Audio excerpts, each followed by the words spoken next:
Hey guys, my name is Titan and this is the first of hopefully many to come Creator Spotlight videos here on Paradox's City Skylines channel. I'm a YouTuber and content creator for City Skylines. If you're building a European city, I'm sure you're using at least one of my assets. My main project, my main series is the city of Wederstein. I'm from Dresden, which is a town in East Germany in Saxony, and so I grew up in that region. I have visited many towns and that always got me inspired to build that in a city builder game. So all I did here was taking a wheel valley and transforming that into a City Skylines map and then sort of removing a mountain that was there, so I had place for a city. And I had a few pictures of that city in mind long before I started the series, like a castle on a mountain, an old town beneath the castle, and it all nestled in that narrow valley. At some point I thought, let's do it, and let's do it as a YouTube series, because I think it's more interesting to have it so that others can see it too. Right from the beginning I thought the assets that were available with vanilla game aren't enough for me. And being the creative person I am, I pretty early actually started creating assets for the game.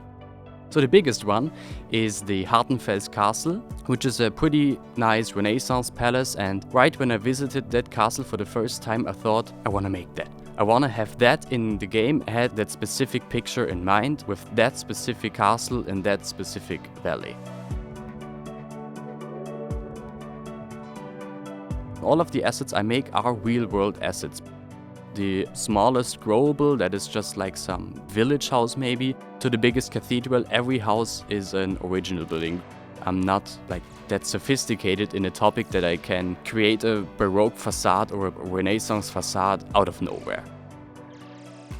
I'm traveling quite a lot, take a lot of pictures, and I browse through the hundreds of gigabytes of photos I have by now, look for the church that fits perfectly in that corner, and I'm gonna make that one.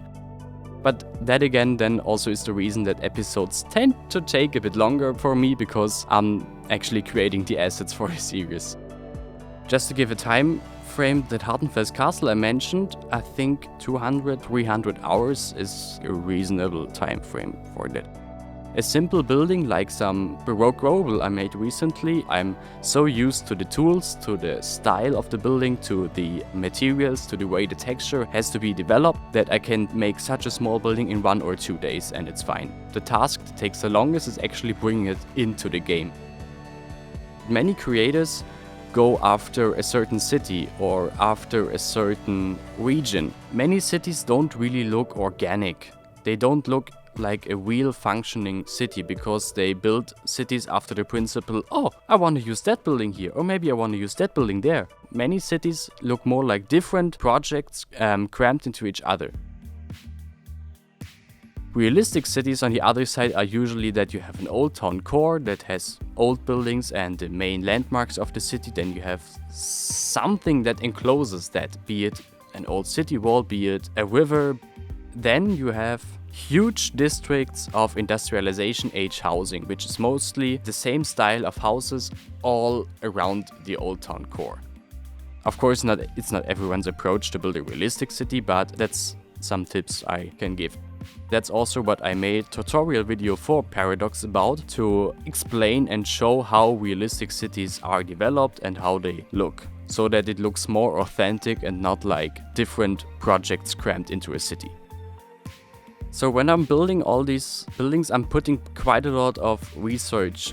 In most cases, Baroque buildings are very colorful, have many statues or have many decorations, and Renaissance buildings are a bit simpler, because Renaissance period, of course, was earlier, closer to the medieval ages.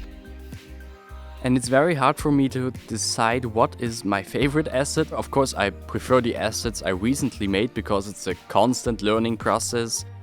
And so the Renaissance houses I made 1.5 years ago, I think they already seem a bit off to me, a bit badly done, because it's already so long ago. If I ignore that learning process, I think it's the castle I mentioned, the Hartenfels Castle. Then the asset I am probably most proud of would be the Church of Our Lady from Dresden. It's a church that is probably very well known around the world due to its history of being bombed in the war and rebuilt only 2005. That is, I think, my fourth asset or so.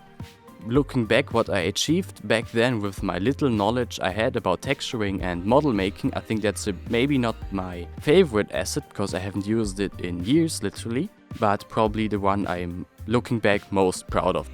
Through this church I learned so much about modeling and working with the game, but also it was the first asset that really started off in the workshop and people loved it, and I got many comments, so that sort of empowered me in, yes, this is a great hobby for me, and here I am 4-5 years later at PDX in Stockholm, so I guess it all worked out. So thanks everyone for watching, I'm Titan, and if you liked what you saw, be it in the videos I mentioned or in the assets, feel free to go to my YouTube channel, because I certainly won't stop making videos. And of course, if you wanna actually use the things that I do, go to my Steam Workshop page by just entering Titan. If you liked this in general with the creator talking about his stuff, definitely subscribe to this channel, because I heard a whispering there will be more of those videos. That's it from my side at least. Thanks for watching and bye.